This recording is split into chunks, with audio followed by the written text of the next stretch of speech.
So I'm just back from what was a very, very nice vacation. Spent some time in Florida, in Georgia, in North Carolina, in Tennessee, the Great Smoky Mountain National Park. Beautiful, beautiful. Had a great time. And not once, not a single time, never did anyone ask me for exact change when I bought something in the store. Yeah. That all changed yesterday when I got back to Poland. Yeah, but could you use your touchless card? Well, that's a separate issue. They're not big on contactless. Well, actually, no, I take that back. They have the machine that you can either insert, reads the chip, or you can kind of, wave the contactless thing. That is a thing there. But asking people for exact change, no, it's just not it doesn't happen there at all. I don't know. I remember in the States, they're like, give a penny, take a penny jars, which was like that was give a penny, take a penny. Yeah. No, sorry, need a penny, take a penny, need a nickel, get a job. I think that's how it goes. Okay. I never saw that sign next to this. That's where I live. That's Anyway, good to be back. Welcome back to the news, everybody. After a newsless August, we're back. Actually, it was August as we record this. What is September 1st? Is that Wednesday? It's Wednesday, yeah. Oh, this is going to be posted in August as well. So our I guess it's not exactly a newsless August, but one news. Oh, anyway, you get what I'm talking about. A few things to catch up on. Some of these are from this past week. Others kind of scattered throughout the previous weeks. Let's start with something that's in the news right now as we speak, with the whole mess in Afghanistan's kind of consequences are kind of rippling all over the globe, including right next door in Belarus. And strangely, Dr. Mike, Belarus is kind of threatening to forward, threatening is the word as well, to forward this wave of refugees onto Poland, which has resulted in the construction of a wall. Things are getting weird. Yes, they are. And this has been all along the border that Belarus has with the EU, so not just Poland. But Poland has realized that it has to, spruce up its defenses on the wall, on the fence, I guess, defenses on the fence. And for the past few weeks, there's been a group of mainly Afghan, but not only migrants, refugee seekers, whatever you want to call them, right on the border there, who wanted to cross, and the Belarusian government is not letting them pass back into the country, but, legally you can't cross the border wherever you want. And, it's become a humanitarian issue. It's like, the Belarusians aren't allowing a lot of food or supplies to go through to them. The Polish government actually wanted to send in trucks full of supplies to go legally into Belarus to then give them to those people, because a lot of people don't realize this, but borders work in a way that you can't just hand somebody something over that imaginary line. That's illegal. That's how, smuggling happens. There are laws for reasons. A lot of people think like, oh, if they need supplies, just give, why can't the Polish, border patrol just give them something? Well, because they can't pass anything into the other country. This would cause even more problems. And the whole idea is if they really are refugee seekers, they're safe. They're alive there. They should go to they should either go to the official border crossings and ask for asylum or assistance, or go to the Polish, say, missions, if it's the embassy or the consulates there, to ask for assistance. You can't just walk up to the border unless you're being literally shot at. Wait, is Belarus waiting for the EU to get out the checkbook or something, or what? No, they're basically just kind of scaring. It has to do with the fact that a lot of sanctions have been pressed against Belarus in this time, and they're just using this as their card to scare EU that we're going to flood the country with more people. Poland and other Lithuania are basically holding back these groups. It's because it's already in the thousands crossed over to Lithuania. I mean, it's an interesting thing, of course, isn't it? Because I mean, you're probably already aware. I'm talking to our listeners here that, of course, Belarus doesn't actually share a border with Afghanistan or Iraq. No, they don't. And some interesting little kind of details have emerged in the last week or two in some of the media that inside Belarus they've actually been advertising holidays to Belarus for people from, for example, Iraq, Afghanistan, Syria, other places sadly better known for their troubles than anything else at the moment. And this is, of course, looking more and more like a deliberate tactic by Lukashenko to create problems. And one feels that, and again, the information seems to be a little bit sketchy, but as is often the case, it seems like the majority of these refugees or asylum seekers are kind of young, able-bodied men. And that, and not unreasonably from their point of view, they probably would leap at the chance of being able to get into the European Union and starting a new life there. Say European Union, not exactly Poland. I have to refer to, 3-4 years ago now? When did Merkel invite the Syrians? Oh, the Grand Willkommen. Was that 2015 or 2016? Was it 5 years ago? Okay, it was 2016, 5 years ago. Remember what happened then? A lot of refugees came through here in Poland, of course, and it ignited the same argument that's coming, I think, in the next few weeks in Poland, which is the flashpoint of controversy and conflict over, should we welcome them? Should we encourage them to come to Poland, et cetera, et cetera? But remember what happened in 2016. The ones who were resettled here by whatever authority, sometimes literally in the middle of the night, picked up and left to go to Germany because that's where they had family contacts. That's where they had someone waiting for them. That's where the social welfare benefits were more generous, let's be honest. And I forgot the exact numbers involved, but almost all the, at the time, Syrian refugees who came here voluntarily left to go either to Germany or maybe to Scandinavia somewhere. And I suspect it would be more or less the same this time with Afghan refugees. Actually, the Germans through the EU wanted to introduce laws basically that if somebody, in Poland came to Poland, then that Poland would be the country that have to look after these people, assist them, and make sure they stay in the country. And Poland says good luck. Wait. Not only good luck, but so you're telling us that we have to limit the freedoms of mobility of these people once they're inside our country? That's like sending them to prison. We can't do that, So the Germans are basically telling, Poland, lock these people up so they don't leave your country. And Poland's like, we can't legally or morally do that, once they're here legally. Mm. Well, like I said, things are looking kind of ugly at the moment. I mean, it's conflict between Belarus and the EU. You have the issue of the refugees, the deteriorating situation in Afghanistan, and we're going in a weird direction. Hopefully things will turn around for the best soon. We'll see. Let's bring things back here locally, very locally, in fact, just down the street from where we're talking right now. The subject of the big, nice bike lane on Grzegorzetska has been, we've discussed it several times. And it was there, then it was supposed to disappear, Dr. Mike, but now it seems that the process of getting rid of it is not so easy. Because officially the city said okay, this was only put up temporary during COVID. We wanted to get people on their bicycles if they're not traveling on trams and buses, as long as they don't get in cars. So they introduced these bike lanes, which cyclists are generally like. It's wide. It's basically one lane of traffic. That's great. Yeah. In the center of town. Huge. The only issue is that cars now have to drive with the trams. But the numbers say that it's about 2,000 people a day use that. I don't know if that's that much. I mean, but that's basically what the official numbers say. And the city is going back and is saying that there are more trams now, there are more cars, this is causing issues, and this was supposed to be only a temporary measure anyway. There are members of the city council saying no, this is nice. We should be going towards, more green, cycle-friendly city anyway. Well, especially since Krakow is supposed to be, they're among the finalists of, what was it, the Green Cities of Europe? I forgot the name of the competition. I think most of us have already forgotten about it. Yeah, whatever it's called.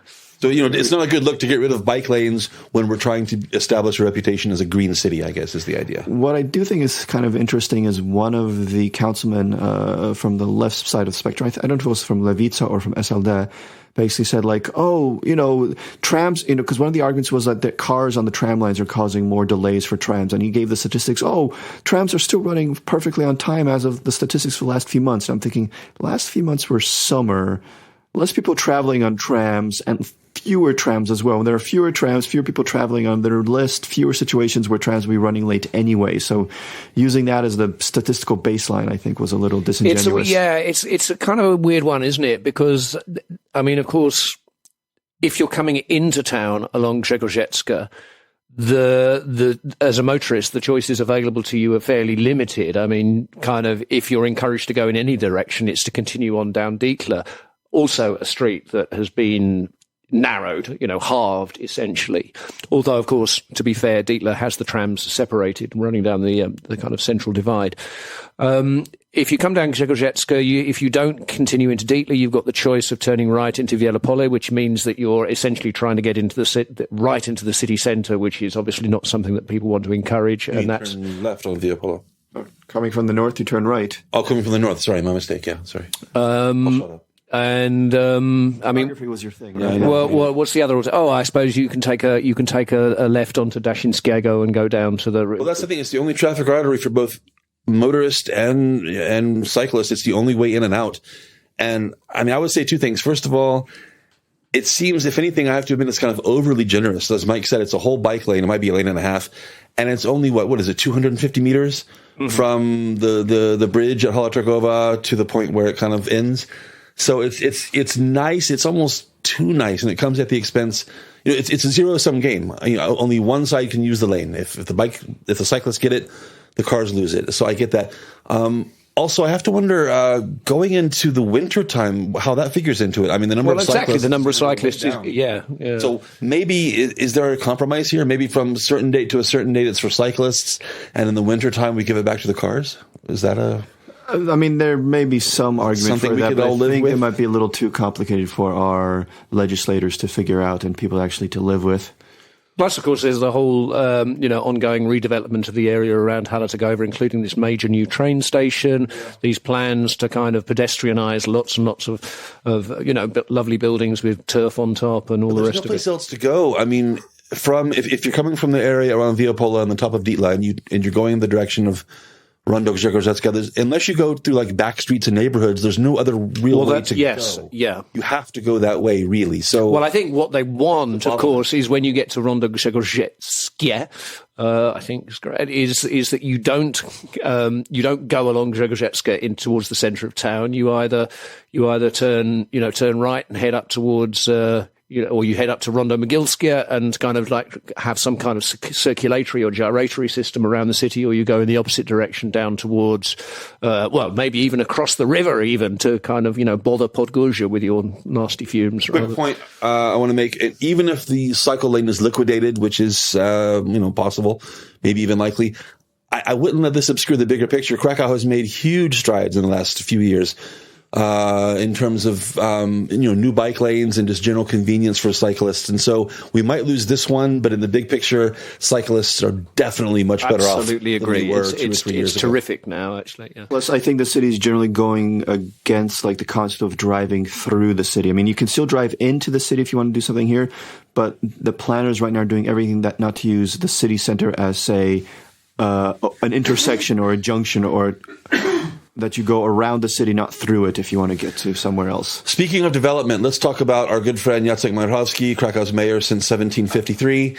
And Dr. Mike, this week, he had some interesting comments on meadows. Most people associate meadows with, nature and flowers and maybe some grass, even. Grass. It's a nice place to have a little picnic.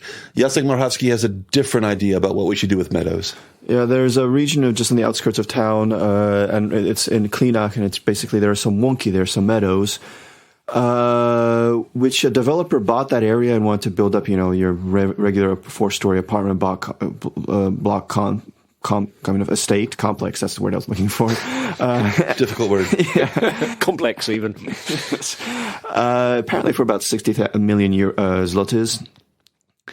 And one of the first environmental studies for that impact study suggested that there was a lot of like plants and wildlife here that's on protected lists. And then this spring, they cleared the area, and then they did the environmental study again. And lo and behold, after clearing the area, there are none of these endangered plants or flowers here anymore, so there's nothing to protect. How did that happen? And that's the presentation Majchrowski said. Majchrowski also said, the flowers here anyway, these are like regular flowers. I don't know much about flowers, but he named a few species that you can buy any day, on Static Klepas for 7 from random strangers wandering around pubs in Kazimierz. Yeah, exactly. But some of the journalists went to the flower sellers and can we buy these flowers here? It's like, no, those are endangered. You can't buy those. So what is he talking about?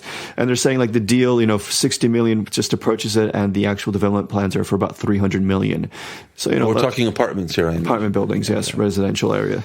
So he's very much pro-development on this particular one. Yeah. And given his history with his own developments, we have to wonder, who's involved with this development and what's his connection. Is it unfair to think that way? Of course not. And there are a lot of money is changing hands here. Don't get me wrong. I do believe, residential areas need to be built up, infrastructure. It's just his mannerisms and the way he presents this is not really caring. It's whatever, a few extra trees, whatever. They'll build a park in the area, whatever. There are very few places left close to center of town which are kind of were left alone for a few decades that kind of evolved naturally. It's the same in the northwest part of town. When you go past Dbonia, there's this like straight up until you get to the Lasovsky like green patch of road. You go take Armia Krajova and it turns left to Rondo Ofiar Katynia. Turns right. Well, if you're going for the city, it turns right. Thank you. I got one right. Right today. Thank you. Sorry. We're a far right party. But if you didn't turn right and you went straight or left, that then turns, it's just a huge green area. Yes, and there's been talk about building a road there, Trasa Balicka, out to the airport, which makes no logical sense. It wouldn't connect to any population areas. And then people coming from the west of Krakow will be funneled, instead of taking like the northern route or southern route around town or the freeway around town, and then depending on where they want to get into town, getting off on the off ramps, everybody coming up from the west would be funneled straight into the center of town, onto Armia Krajova, onto Czarnowiejska, right onto Aleja. It makes no sense. And then it would be impossible for them from that area to get to anywhere else in the town. But bet on it happening. As someone who's been here long enough to see what happened to Ruchai, and someone, I look at what's happening close to where I live, close to Krakow Arena, I think in 20 years, that trees and these grass and these flowers we're talking about will be found in museums in Krakow, because the whole goddamn city is going to be covered in concrete. I mean, they'll make parks, but there'll be like a park here, a park there, a park somewhere else. So percentage-wise, it'll be similar. But the thing is, right now, what I'm talking about, the one in the northwest part of town, the Trasa Balicka, it's basically like a green spoke going from outside of town almost straight to the center of town. It's one of the last remaining connections like that, where you can, from starting in town, kind of on a green path by these little rivers, head out completely out of town. I think actually just briefly also, I mean, when you introduce this topic, I think I can't help but wonder how much of the lifting the word meadow is doing here, because certainly when I see the word meadow written down, especially like in a poem or a work of literature, one immediately conjures up some kind of, rustic idyll with kind of lush grass, daffodils, kind of butterflies fluttering around, the odd sort of shepherdess tending her flock, this kind of thing. But of course, I mean, a lot of my experience of Polish kind of semi-urban countryside is just scrub. It's an empty space between blocks. That's the meadow. Yeah, it's possible, but we're just one patch disappears after another, and it's more and more concrete. And like you say, Dr. Mike, there's always going to be neighborhood parks, and we have some very nice ones, to be fair. But everything that's not designated as a park will be sooner or later the next mall, the next apartment complex, the next whatever, and it's depressing. Oh, we're due to get another one on Karmelitska soon, aren't we? Yeah. Another what? Park. Another park? Well, that one they've been talking about forever. We'll see.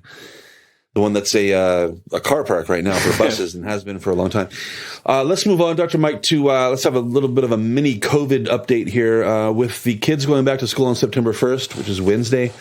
The issue of COVID is back in the news. What's the situation with mask wearing and just the situation generally in the country? Well, going back to school, kids will be going back to school, no hybrid learning, no Zoom classes, nothing along those lines. The practice will be what they were having at the end of the school year last year. So disinfection, distancing. Classes will be keeping to themselves, so fewer interactions with other classrooms. So it'll be just one. In Poland, you have to also remember, compared to the United States, where kids mix around. In Poland, when you go to a school or high school, you're basically with that group of kids for the next few years. Yeah. And they're going to tighten that a bit. So they're going to have classes start at slightly different times so they don't walk past each other in hallways. When it comes to mask wearing, masks will be required in like areas where kids get together, so any kind of lunchrooms if they have them, hallways, etc. Though the law doesn't stipulate that kids have to wear. In fact, they don't have to wear masks during classes. Though a lot of schools still kind of, if not expect kids to wear that, frown upon anybody not wearing masks. It's one of those gray areas. So the law says that they don't have to wear masks. In practice, you would have to ask parents what the situation is. If looking into the future, the near future, let's say October, November, God forbid, if the numbers start going the wrong way, and the government is forced with the decision to maybe consider more hybrid learning or maybe 100% remote learning, that's going to be a very, very difficult decision to make. That would be that would make it the third consecutive academic year affected somehow by COVID problems. And politically, I think it would be tough. Parents have enough. I say this as though I have two kids in school, and I know how difficult it is when remote learning is introduced. into the equation, and I just think governments, not just in Poland but everywhere, would have a very, very difficult time saying, okay, you know what? Once again, your kids have to stay home, and now you have to make arrangements as a parent to take care of them and juggle your own schedule, and it's just hard. Well, the education minister, Czarnek, has basically said they're not going to do that. They've kind of been pretty firm with that statement that no, they're planning having in-person teaching in classes. They've also introduced vaccine centers at schools. So once you go to at school, you can actually get vaccinated, because right now the law allows 12 to 15-year-olds to be vaccinated as well. That when parents arrive there, they're given, information pamphlets and to, suggest that maybe their kids should get vaccinated as well. Yeah, about the 12-year-olds, they kind of quietly slipped that in the last couple of weeks. Yeah. I've got concerns about that. I think a lot of people do. It's one thing to have an 18-year-old or an adult make a decision about this. As a doctor yourself, what's your take on getting 12-year-olds vaccinated? I have very mixed feelings about this. I mean, don't get me wrong. I'm quite confident that the vaccine is quite safe. With millions, hundreds of millions of people getting it, yes, there are people with side effects and issues happening, but on the grand scheme of things, not that much, not that serious. The issue I have here is, COVID for children hasn't been shown to be as serious as it is for adults, or especially people with comorbidities, obese, or older. I mean, it can be a threat, but it's not some kind of stunning, huge threat. And the question is, do you want to give them a vaccine for something that doesn't necessarily impact them that much? I mean, it does protect them. The question is then if their chances were low to begin with, this vaccine will lower their chances even more. But if they're so low, why risk? I mean, it's a strange calculation.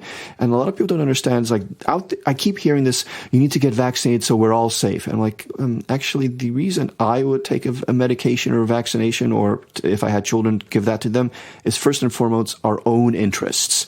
The side effect of herd immunity, fantastic, great. But that's not the first thing that should be on somebody's mind when they decide whether or not to take it. Well, it's also worth pointing out that I think is becoming more apparent now, certainly wasn't stated at the outset, is that if you are vaccinated and you become infected, which will still happen. I mean, the vaccine doesn't prevent you from being infected. What it does is it means that your chances of being ill are substantially reduced.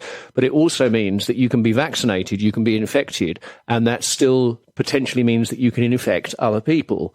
So, mass vaccination in itself is not the way to herd immunity as there was such. A preliminary article about that in The Lancet, I think, last week, that basically said that people vaccinated seem to have a higher viral load without showing any, symptoms or getting sick. So it turns out now that, according to this one article I came across, at least the summary of it, that it's the vaccine people that are the super spreaders than the unvaccinated, which will get sick and symptomatic much sooner. So, when you see somebody sick or you're sick, you're more likely to pull yourself out of society. Also, of course, the variants have been kind of arising really since vaccination kind of came into being. And there's Delta Force variant is. And who knows which new variants we're going to get in 3 or 6 months from now. This is going to be spreading. It's there. It's shown to be less harmful towards children. I mean, don't get me wrong. If you're out there thinking about whether or not to vaccinate your child, look at their situation, go to your doctor, talk about it. I'm just a guy on the internet here, so, don't take my advice. I'll say my opinion, but in the end, this is somebody that families and people individually have to research and decide on their own time and make up in their own minds. But the thing is, with children, most of them probably already had COVID anyway. They were stuck at home with parents that were going back and forth anyway. I am convinced that the majority of children have gone through COVID. What? Yes, I'm pretty sure about this. Nice little study out of John Hopkins. What was the doctor's name? Macklemore? Sounds weird. Okay. He's talking about the fact, basically, in the U.S., that a huge proportion of children have already had COVID. And it's a different type of immunity. I don't want to get to like IgA, IgG, D, no, please don't. Whatever. But it's a different type of immunity when you are vaccinated or when you naturally have it. Because also when you naturally got it, you have more defenses on your mucosal levels, on your in your respiratory tract in your nose. While if you're vaccinated, it's more deep. And there's even talk like, it might be good to get first vaccinated and then actually have a light case of COVID, and you'll have the best type of immunity. A light case of COVID. Which is what you would have. But the question is, it's not That's something you get from the liquor store, isn't it? COVID light. Corona light. Six-pack. Let me bring that to a close because I don't want to talk about anyone's mucus or noses. I think we need to just talk about that this country, that the government says that if numbers of cases do increase, and it looks like it's going to go that way in late September, October, November, that they will introduce the traffic light system in the country. And this will be down to like a powiat level. So like, I don't know, those are municipalities, counties. Mm-hmm. So like red, green, red, yellow, green. And before it used to be that if there were more than 6 cases per 10,000 in a given area, it will go to yellow. If it was more than 12, it will go to red. They've doubled those numbers because they're saying the Delta variant is less harmful, less hospitalization. So now, what does this color tell you? So you go from red to yellow. So what? Yellow basically. Well, they haven't given yellow to red. So yellow used to be like a limited amount of people go into bars or restaurants. Kind of Red would mean masks outside, et cetera, et cetera. But they said they'll also take into consideration even if there are more cases, but in that given area, the average of people vaccinated is above average, then they'll actually increase the number of cases before they would change to next color. All right, I think we'll have enough talking about COVID. Let's finish 2 things on the lighter side. Actually, well, the first, somebody died, so it's not exactly a lighter side, I guess. Josh, legendary drummer Charlie Watts of legendary band the Rolling Stones died this week. I know you're a big Rolling Stones fan. You can comment on Charlie Watts if you want, but the reason we mention him is there was, strangely, surprisingly, a Polish connection to Charlie Watts. Yes, drumming rhythm and blues legend Charlie Watts, who passed away at the grand age of 80 this week, much mourned around the world by literally millions of people, was when he wasn't occupying the driving seat of the rhythm section of this popular beat combo, was a passionate follower of blood sports, a collector of bloodstock. He had a racing stable in Devon in southwest England, and was a keen collector of racehorses as well as fine suits and antique watches. And he had long-standing connections with a famous stud farm in the northeast of Poland. There was a brief report on this I saw last week, where there was a picture of him from 2010 gently caressing the nose of some fine-looking racehorse in sunglasses. Racehorse was in sunglasses? I didn't know much about this, but Poland actually has a bit of a reputation. Yes, I've only recently discovered this. Actually, only shortly after I discovered that Hungary is almost the kind of European epicenter of fine racehorses. Which is obviously not relevant for the KrakCast, but yes, it turns out that actually Poland and to former northern Yugoslavia and Austria also are kind of centres of fine Arabian crossbreeds and thoroughbred racehorses. Well, Charlie Watts, rest in peace. The other thing I want to mention, last thing I'll mention before we close. Of course, every government likes to have a news conference when they attract a big foreign investor, creates jobs, money into the economy, et cetera, et cetera. Happened this week. Prime Minister Morawiecki announced that PepsiCo is going to put about 1 billion zlotys into a snack center. I love the name. Someplace, a small village in the southwest of Poland. Now, good for them, good for the local people, good for jobs. Great, great, great. The only thing I want to add to this, and not everybody listening is going to be able to sympathize, but if you've ever spent time in the United States, I hope you will sympathize. Please, please, God, make FRITOS and sell them in Poland. It's the last piece of the junk food puzzle that I'm missing. I need FRITOS. A lot of people don't realize that PepsiCo basically owns the entire snack food aisle in most supermarkets. Chips, pretzels, anything crunchy and salty, they own all of it. And FRITOS, I like FRITOS more than potato chips, more than Doritos. I need FRITOS. Please, God, please, please, please give me FRITOS. I haven't had FRITOS in ages now. God, and they're great in different types of food. I like, they put them into like Taco Bell stuff and lots of stuff. Yeah. It's a corn-based chip. And Josh, I get the impression that corn-based stuff is not so big in Europe as it is in America. Probably because we don't grow so much corn. That could be it. But a corn-based chip, salty, addictive, much better than potato chips and Doritos. Doritos just leave that nasty dust on your fingers. I'm not a Doritos fan, to be honest. No, I'm glad Doritos came here, but I only like the cheese ones, basically. I'm the same with Cheetos. I love Cheetos, but the cheese ones. And I go into the store and I feel like Cheetos, it's like the ketchup, it's the hamburger. Cheetos is the pita. It's like, what the hell? Most plasticky, chemically. Exactly. And I love it. Frankenstein creation ever. Ugh. I think that Poland should have real Twiglets, not these kind of Twiglets. Twiglets. Oh, a classic British crunchy snack, which looks a lot like these fake Twiglets that you get in Poland. They call it like paluszki or something like that. These kind of little knobbly. Sticks? Yeah. But you see, the British one ones are covered in, I think it's Marmite. I mean, frankly, it's always great kind of handing them out to unsuspecting Polish people, because when they've got a very strong kind of, I don't know what's the word, like, acidy kind of you're making flavor. It sound delicious, Josh. Tastes like a car battery. And I think both of our British listeners probably know exactly what I'm talking about. Vegemite. Yeah. Oh, disgusting! That's Vegemite, no. Vegemite. It's a totally different product. That's a different yeast product. Vegemite? Okay, I think it's something else. Wow, I'm just going to let you bask in that one, Dr. Mike. Anyway, please, Pepsi, bring Fritos to Poland, and finger looking good. It would be a great opportunity to revive a character they used, I think, in the 1970s for their commercials. It was an animated character that stole Fritos. You want to guess what he was called? Frito Thief? The Frito Bandito. Oh. Ooh. Yeah, good name. So anyway, on that note, we'll bring things to a close. Thanks for listening, everybody. KrakCast.pl. Check out all of our back episodes. Good to be back, and we'll see you next week on the KrakCast.